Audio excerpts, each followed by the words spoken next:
Kines 415 biomechanics. Let's do this. Today is going to be the lecture on the elbow and radio-ulna joint. Okay, so I'm going to kind of give a brief. Hey, buddy, kind of freaking me out. I kind of give a brief review. Nothing big, right? Again, 310 biology, anatomy, prereq, but I will give just a 2-minute synopsis of reminding you where the articulations are that we're specifically talking about, okay? So this is the elbow and this is the radio-ulna joint. They live in the same apartment complex. So there's one capsule, ligamentous capsule, that kind of encapsulates this elbow and radio-ulna joint. But they are two separate joints. They serve two separate functions. And the elbow, of course, being a hinge joint in the fetal, out of fetal flexion extension, it's humerus and ulna as they move relative about each other, right? Ulna move about the humerus, looks like this. Humerus move about the ulna like that. That's all it does. If your humerus or ulna move in their transverse plane, that's a bad day. If they move in the frontal plane, that's a bad day. Sagittal plane stuff. Now the radio-ulna joint is how the radius rotates about the ulna. Proximally, more pure rotation, and distally, more kind of orbiting. So the ulna doesn't go anywhere in the transverse plane. The radius wraps and unwraps, okay? And then obviously, again, the wrist doesn't twist. So the wrist being connected to the radius, because it doesn't rotate in its transverse plane, it's going to go along for the ride. That's why you have your hand do like this, because it's literally following the radius as it flips over the ulna. Okay. So again, keep in mind, you have radio-ulna motion, and then you have elbow motion. Your circle is going to have both of those articulations, joints in the circle. We have precedent in our lower extremity. We had ankle and subtalar joint in the same circle, and we differentiated between the two with our axes, right? Bilateral was ankle, AP was subtalar. Here we don't have AP because our elbow nor our radio-ulna moves in the frontal plane. So we're going to have bilateral axis for the elbow. Anterior crossing muscles are going to pull in the direction of flexion, flexors. Posterior crossing muscles are going to pull in the direction of elbow extension, extensors. Flexion pullers, flexors, extension pullers, extensors. And some of those same muscles, that's why they're in the same circle, some of those same muscles are going to pull in a direction of pronation, and other muscles are going to pull in the direction of supination. And then I'm going to teach you guys a midway muscle. I hinted, even though I told you I wasn't going to hold you accountable for it. Remember I talked about the piriformis, how the piriformis, let's say this is the hip, and this is the posterior part of the hip, and the piriformis crosses posterolateral, so it's an external rotator and an abductor. So if you flex enough, you can actually switch its function. I'm getting all contorted. We're going to have a muscle called the Brachioradialis that in anatomical position, because remember all your circles are referenced to anatomical position. In anatomical position, that muscle is going to be a pronator, but only to midway. In a midway position, that muscle runs straight. There's no obliquity. There's no angulation there. Spirality, as I call it. And if you keep pronating, well, then all of a sudden it's going to start to spiral around the radio-ulna joint again, and then you could pull it back, pulls in a direction of supination. So we're going to have a muscle that in a semi-pronated position, midway, it runs straight from the brachial part of the arm to the radial styloid by the thumb. And if I supinate, I give it spirality. It becomes a pronator. And anatomical position is a supinated position. But also, the same is true if I pronate from midway. It goes from here to my radial styloid. I have spirality. It wants to pull back the other way. So it can pull in the direction of supination to midway, and it can pull in the direction of pronation to midway. Obviously, it can't do both at the same time. It depends on what position you're in. But that's going to be a fun muscle to look at. They call it the midway muscle, the brachioradialis. So what I'm going to do is I'm going to spin the computer around and show you the circle just to break down the classroom, and then we'll get into the specific muscles of the elbow and radio-ulna joint, okay? Ta-da! Give me a sec, I'll go turn off the lights.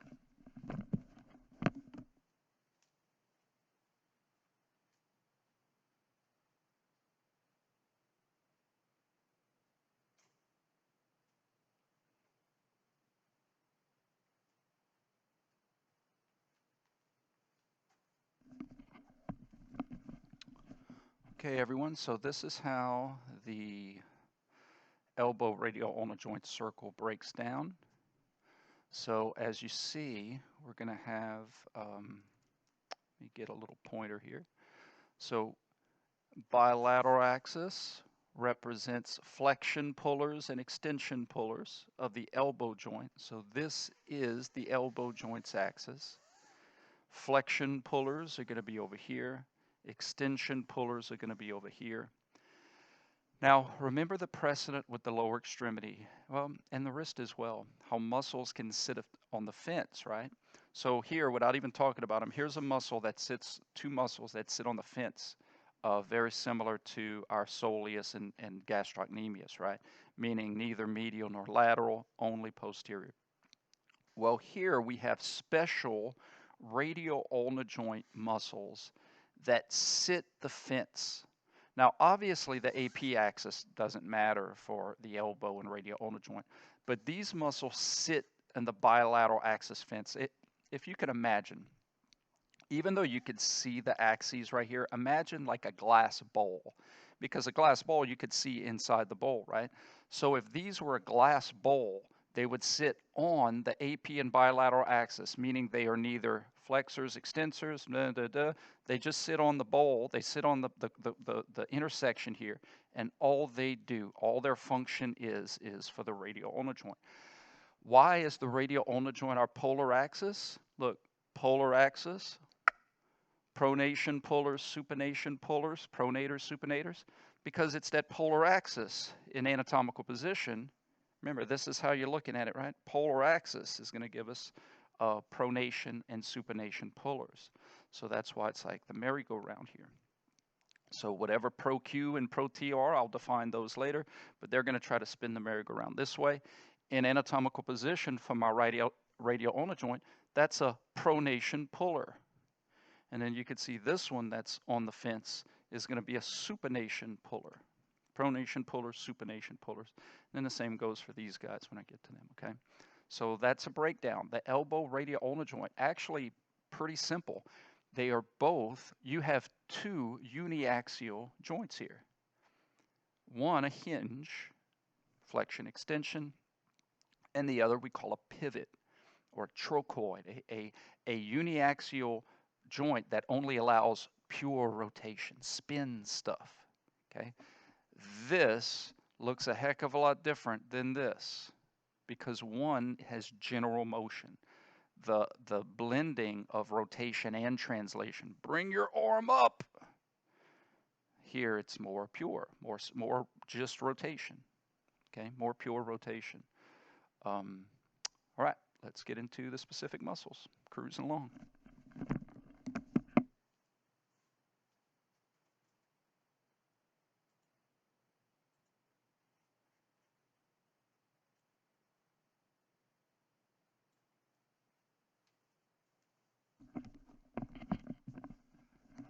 Okay, guys, I left this in here because we all make mistakes. And I had a student doing an honors project at one time, taking all of my muscle slides. I used to have transparencies, and putting them into a PDF to make it easier for you guys to have support materials, okay?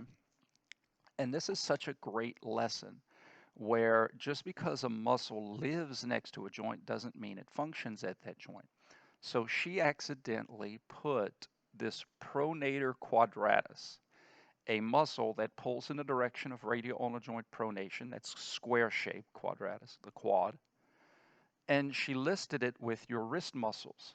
So this muscle is going to be in your wrist PDF support materials, okay? And so you can obviously go to Google, get out a picture, or make a reference to this, take a picture, add it to your wrist and radio-ulnar joints. But this is a great teaching tool and learning lesson that just because a muscle lives next to the wrist doesn't mean it functions at the wrist. Notice how it doesn't cross the wrist at all.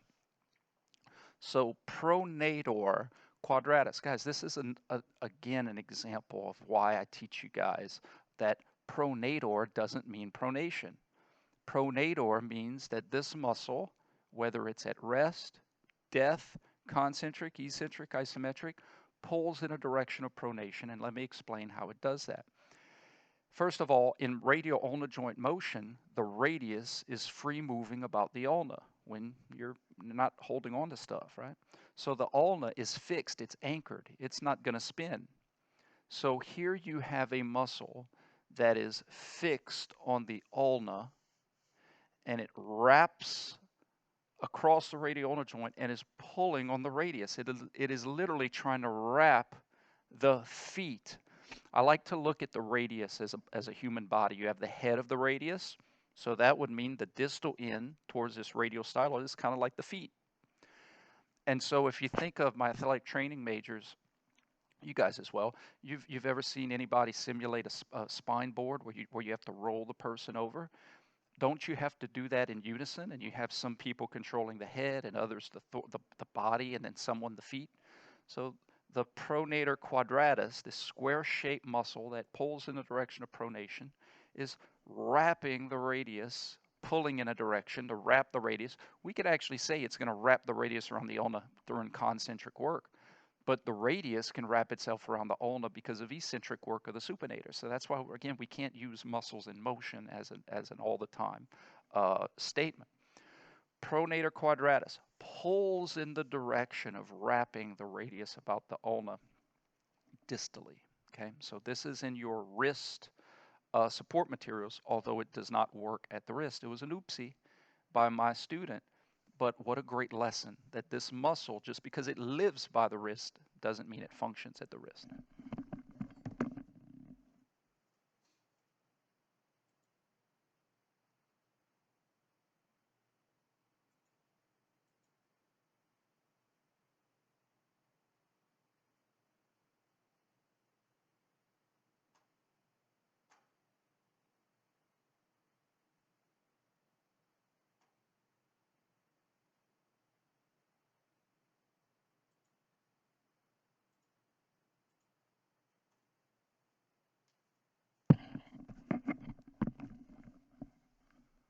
Okay, guys, I'm going to go back and try to re-put the picture so that I could zoom out a little bit.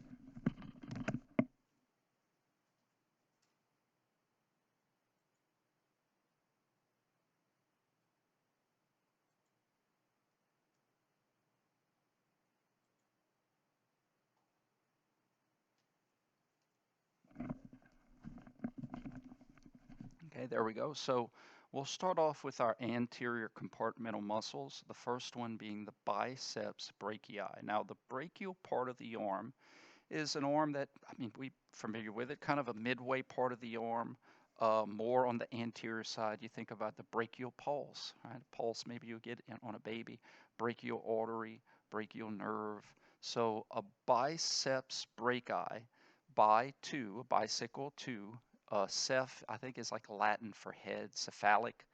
Um, so, so a two-headed muscle along that crosses the brachial part of the arm. We'll get into its origin when we talk about the shoulder joint.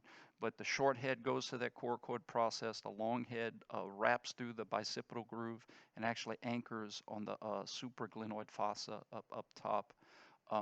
But you have these two stringed muscles that blend into one big tendon. And that tendon crosses the elbow in the front and inserts on the radius. So a couple things to take note of. Because that biceps brachii crosses anterior, it's going to be an elbow flexor, elbow flexion puller. Okay. Now, because it inserts on the radius, that means it could potentially have radio-ulnar joint function because it's pulling on a bone that rotates about another bone. Now, remember in 310, I taught you guys to think of pronation and supination not as a soup bowl and that kind of stuff. Think of it as literally the act of a bone going prone or supine. So our supine position, right, is on our back, and a prone position is on our face down, right? So you think about this as well, that from the radius's perspective, supine is facing forward. And when you're in anatomical position, you are in a supine position. So you can imagine this radius kind of having two eyes looking forward. When you pronate, you go from facing forward to facing down. See that? So when you pronate, when you go prone, you literally go from facing forward to facing backwards in the case of how the arm hangs. Obviously, if we were laying on the ground, prone, supine, pronation, supination. Okay?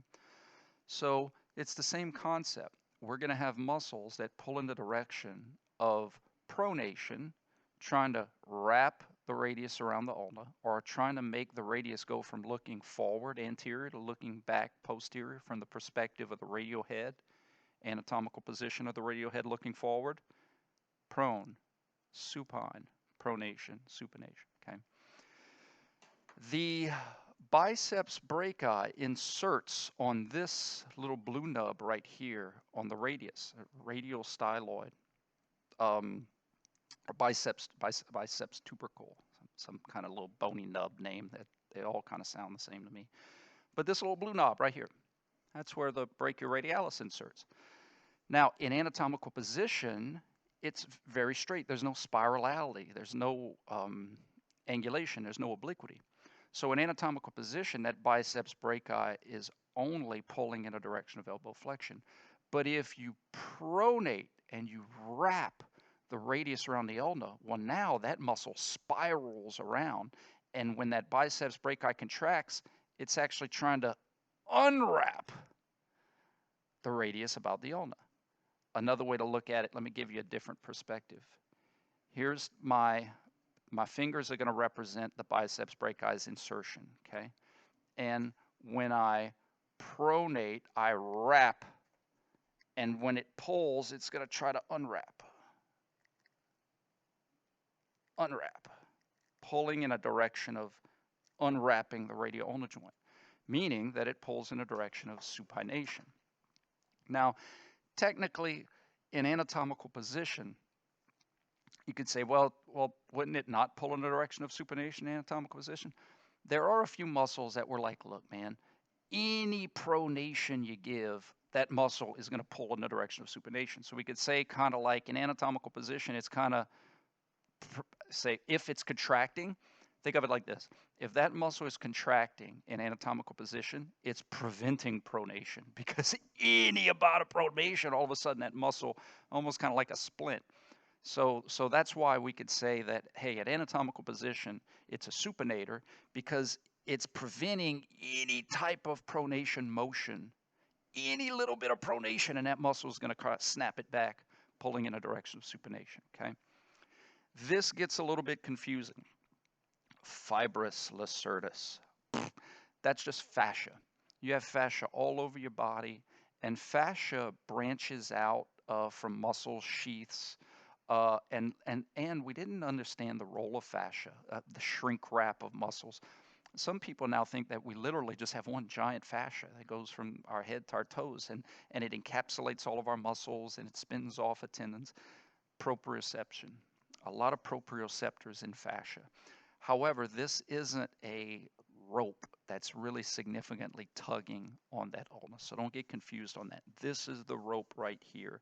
This is just some proprioceptive fascia that branches off so that that muscle can get some extra sensory information from the elbow's position, okay? Biceps brachii, elbow flexor, radio-ulnar joint supinator.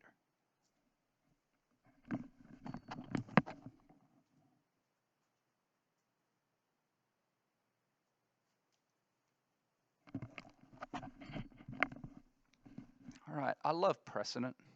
I love precedent. And you have precedent at your lower leg, soleus and gastrocnemius. Remember, the gastroc had two heads, right? Medial and lateral head. So the biceps brachii, two-headed, and the gastrocnemius cross the knee. Biceps brachii crosses the shoulders. Like there's so much similarity in our upper extremity. They're different, but there's some cool similarities here. One of the ways our muscles get a little extra help in their functions is to have pulleys, and there's a lot of different kind of pulleys. When we get into the strict biomechanics terms, I'm going to give you different types of pulleys. But one of the pulley classes is a muscle serves as a pulley. And if you think about working out in the gym, you have pulleys that redirect forces, and you have some pulleys that do different things. And one of the ways we can get a pulley system is from a muscle, where you have a muscle that's deep, and a more superficial muscle can piggyback, can lay on top of that muscle to get a better angle of pull at the joint. So our soleus at our lower extremity example of this, our soleus is deep, and our gastroc gets to piggyback on top. Thanks, man, and pull. It gets to stand on top of it and help its angle of pull to be more efficient at influencing motion, okay? Now, the trade-off is that these deep muscles, even though they may not have a mechanical advantage of pulley pull, that means they have to compensate by being stronger. This brachialis muscle is an extremely important prime mover, as some will call it, the most important elbow flexor. The reason it doesn't get a lot of love is because it's not superficial. You think about the cliche term of calling someone at work, class, in the family superficial, right? Oh, they're so superficial. Show me, and they're all about the looks and all about. Is there not another muscle in the body like the bicep that's more superficial? You know, people showing off their biceps, people working their biceps. And the reality is the bicep, for all the love it gets, is piggybacking. It's standing on the shoulder of giants, as Newton used to say. If I've seen further than any other person, it's because I was standing on the shoulder of giants. So this brachialis gets covered up by the biceps brachii, and actually the biceps brachii gets to use him as a pulley. So what does it do? Crosses the elbow anteriorly. Also remember, brachial part of the arm, brachialis, fits that. Crosses the elbow anteriorly, so it's going to be an elbow flexor. But look, instead of inserting on the radius, it inserts on the ulna. The ulna doesn't rotate in the transverse plane, so just a plain elbow flexor. Very important elbow flexor, but an elbow flexor. Also in this picture, a muscle that you should never miss. I mean, come on, guys.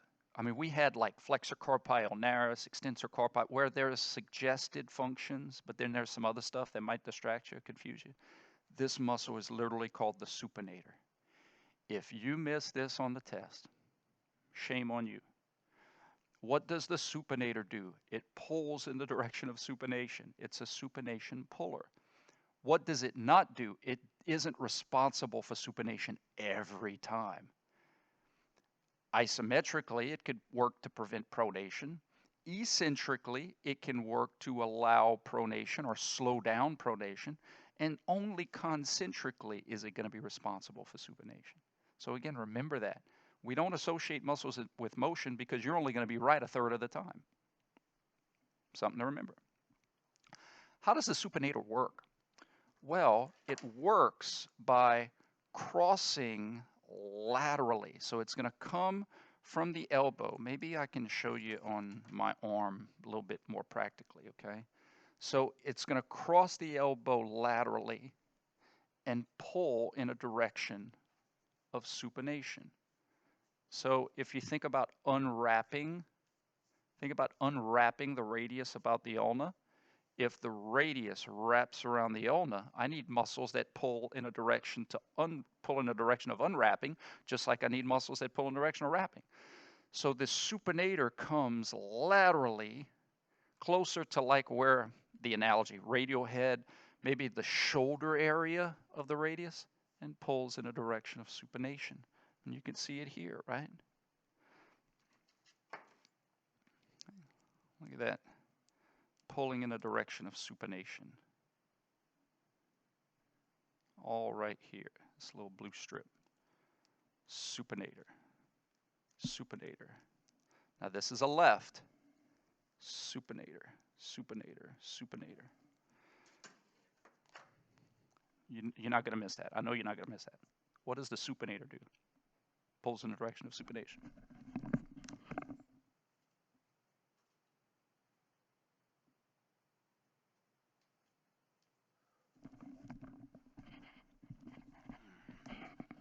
All right.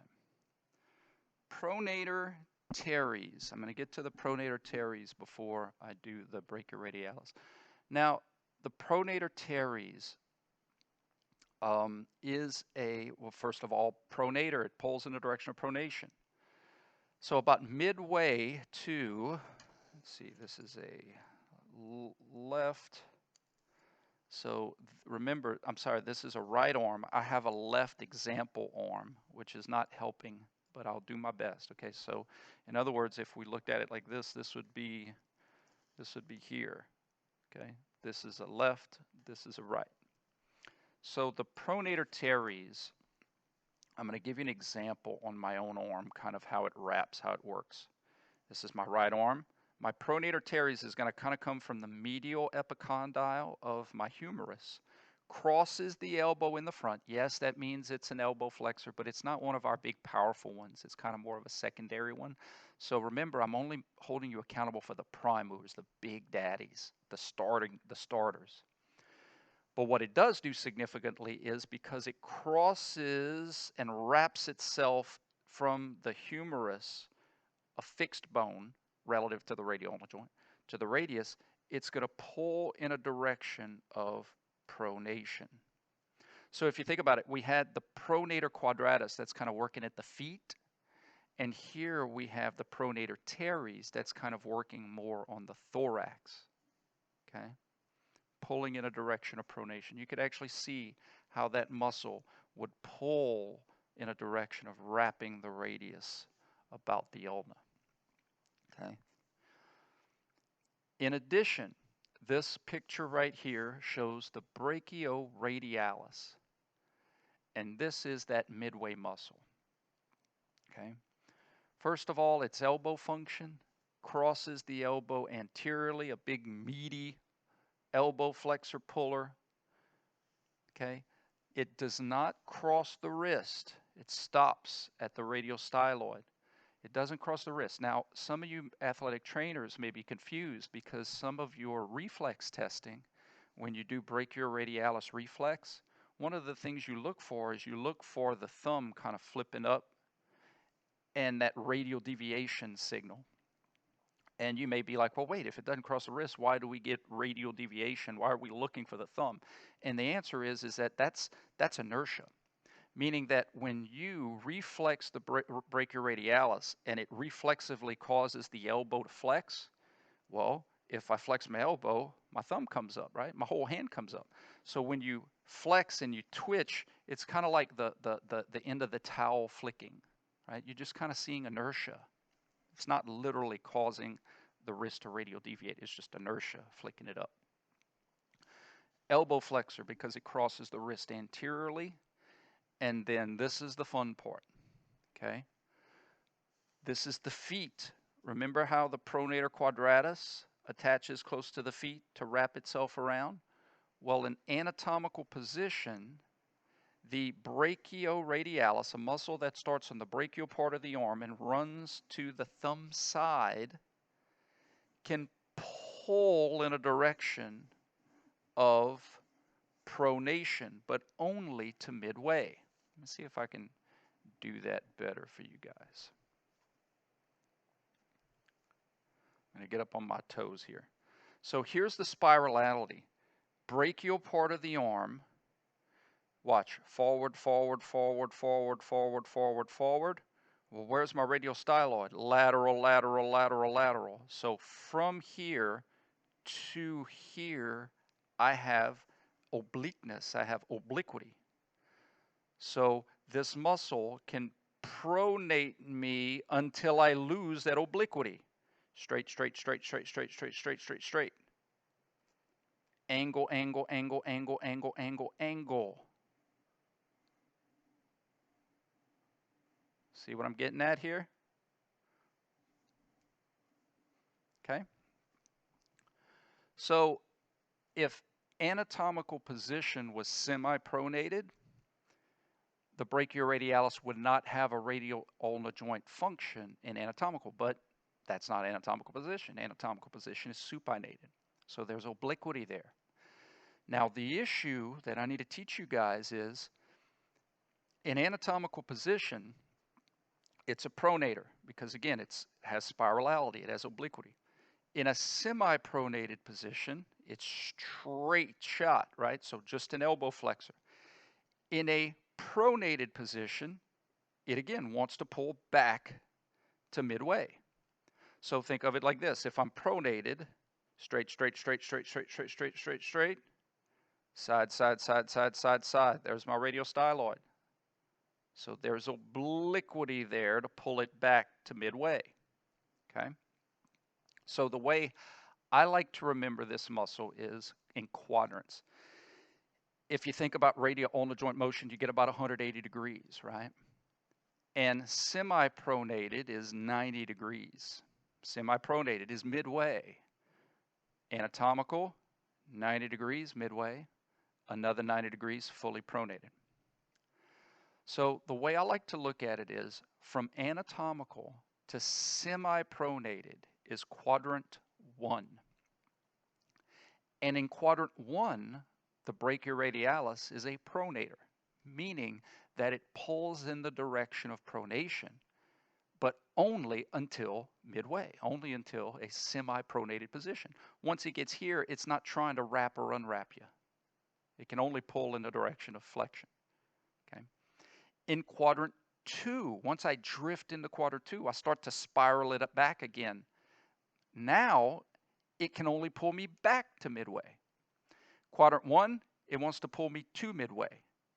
Quadrant 2, it wants to pull me back to midway. And the reason I say back is because, again, anatomical. Anatomical position, that muscle pulls in a direction to midway. From midway, it wants to pull me back to midway. Quadrant 2, brachioradialis, pulls in the direction of supination. Quadrant 1, brachioradialis pulls in the direction of pronation. You actually have other muscles like this that I'm going to get to, midway muscles. Your pec is an example. Below 90 degrees, it's an adductor. Past 90 degrees, it's an abductor. I'm literally filming a lecture right now. Can we make it fast?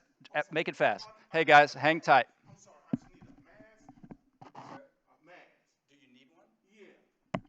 I'm sorry. Give me a second, guys. I am so sorry. Well, let's just look at it next time. Yes, I'm sorry, sir. I'm literally filming a lecture. Yes, I am so sorry, man. I'm sorry. Thank you, sir.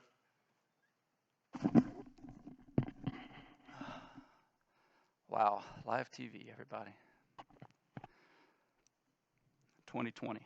What can you do? Okay, adapt, improvise, overcome. Where was I? The earth cooled, then dinosaurs came.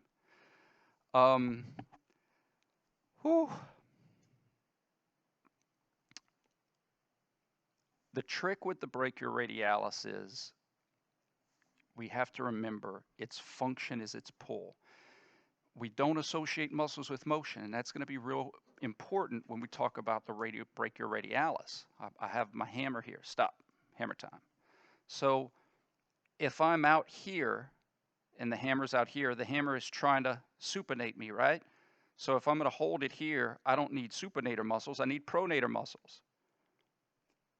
And because I'm in quadrant 1 and my brachioradialis is a pronator in quadrant 1, therefore my brachioradialis can help my pronator group when I'm here.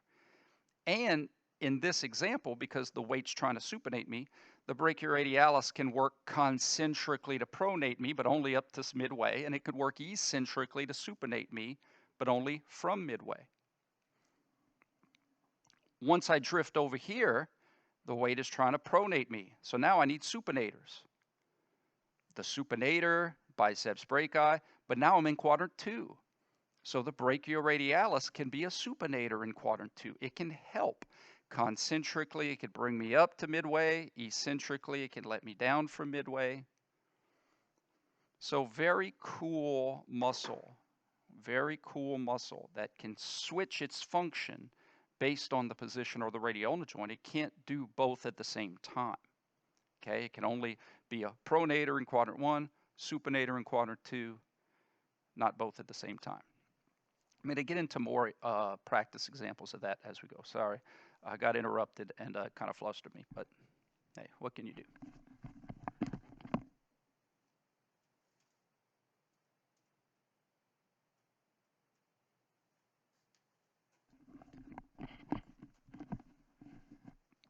Okay, guys, so let's get into posterior crossing muscles. Triceps brachii, okay, triceps. People know the triceps, right? So the triceps, three-headed muscle on the brachial part of the arm. Triceps brachii, we're going to have a long head that's going to cross into the shoulder. We'll get into that in shoulder function. And then we have this medial and lateral head blend into a common tendon and insert on the ulna. Okay, this big olecranon process on the ulna. The olecranon is your upper extremity's kneecap. That's really what it is. It's like a patella. You think about if this was a knee, extension, flexion, extension, flexion, extension, flexion. This is like your quad of your knee. And if you're like, whoa, tricep quad, well, you have the fourth muscle called enconeus. Okay, again, it's not the exact same, but there's a lot of similarities. If you think about that being a knee, pulling on that olecranon, that's your kneecap. Your kneecap had to avulse, had to come off so that your knee can have that little bit of rotation. That's why that happened. If that kneecap would have stayed on there, you wouldn't have been able to have that rotation. But the kneecap avulsed off, became a sesamoid bone, and floats in there so that the knee could spin about it. Okay. So there's your elbow's kneecap right there. Triceps crosses the elbow posteriorly, so it's going to have an extension pull, extension puller. And then here's another great picture of that supinator muscle. So again, you can imagine this muscle branching off and pulling in a direction of supination. Okay, it has some humeral anchorage, it has some ulna anchorage, but the important thing is that it pulls on the radius, pulling in a direction of supination. Okay.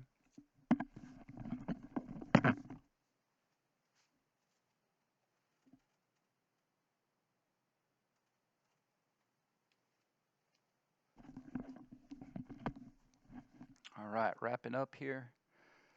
Here's another picture of that triceps brachii, medial lateral head, and then here's that enconeus. This is humerus, this is ulna, so that's how it crosses the radio-ulnar joint. And again, you may be like, well, man, there's a lot of obliquity there. Well, yeah, but that doesn't matter for the radio-ulnar joint. And muscles don't just influence motion, they also serve for stability reasons as well.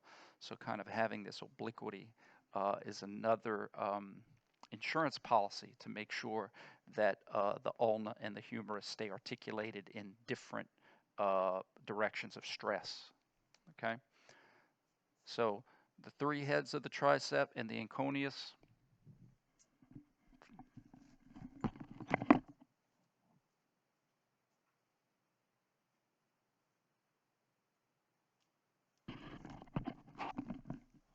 Okay, so I'm going to go back to the brachioradialis because this is by far the muscle that gives students the toughest time because, again, it could do both, just not at the same time. So I want you to think of, I'm going to give you an analogy that you guys are familiar with. Think about doing a curl, okay? Biceps, brachialis, brachioradialis. I know we call it biceps curl, but remember, When you only talk about the superficial muscle, it goes to its head and it thinks it's all special. When the reality is it's been piggybacking on the brachialis all this time. Okay, so that's why we don't use verbiage like biceps curl, because that makes us forget about the other muscles that are helping. We say the elbow flexors, right? The muscles that pull in the direction of elbow flexion, so while we're doing this curl. What I want you to remember from 310 is that muscles that pull in the direction of flexion concentrically can be responsible for flexion. Flexors, flexion through concentric work. Okay? Flexors can be responsible for flexion through concentric work. Flexors can be responsible for extension, but only through eccentric work. It's a limitation of things that can only pull. Muscles can't push. Okay? Bones can push, but muscles can only pull. So think about this logic. If I'm going to just use, no, you know what, dude, the bicep gets enough love. I'm going to just use the brachialis during a curl exercise. If the brachialis can be responsible for flexion through concentric work, by default, it cannot be responsible for extension through concentric work. That would be tricep stuff, right? So think about it. If the brachialis can do flexion through concentric, it cannot do extension through concentric. Okay? Put a pin in it. If the brachialis can be responsible for extension through eccentric, then it cannot be responsible for flexion through eccentric. It can't do both. Put a pin in it. So now, let's look at our brachioradialis. In quadrant 1, if the brachioradialis, which pulls in the direction of pronation in quadrant 1, if it can do pronation through concentric work, if it pulls in the direction of pronation, the only way you're going to have pronation through pronators is through concentric work. If the brachioradialis can be responsible for pronation through concentric work, it cannot do supination through concentric work in quadrant 1. If the brachioradialis can be responsible for supination through eccentric work in quadrant 1, then it cannot be responsible for pronation through eccentric work in quadrant 1. You see what I'm getting to here with this? And then we can flip it. In quadrant 2, if the brachioradialis can be responsible for supination through concentric work, it cannot do pronation through concentric work in quadrant 2. And if the brachioradialis, working as a supinator, can be responsible for pronation through eccentric work, it cannot be responsible for supination through eccentric work. It's a limitation of the principles of things that can only pull. So that's kind of what we're going to work on, a lot of those practice questions where I'm going to give you, hey, I start here and I do this up to midway. I start here, I do that from midway. I have concentric contraction from midway. And you got to figure out, okay, well, obviously I need my pronators, but can my brachioradialis help? So it's almost like you established the all the time pronators or supinators, and then you got to ask a second question. Hey, can the brachioradialis help? Can the brachioradialis, in the position it's in, pull to affect the radio-ulnar joint? Okay? We'll work on it. Okay, again, guys, I'm sorry for getting interrupted. That wasn't my fault. But hey, man, life happens. Sometimes we're working and we get interrupted, and you know, especially if someone needs a mask, hey, man, I'll do what I can, and here, take a mask. So I hope everybody's doing well, and we'll see you next time.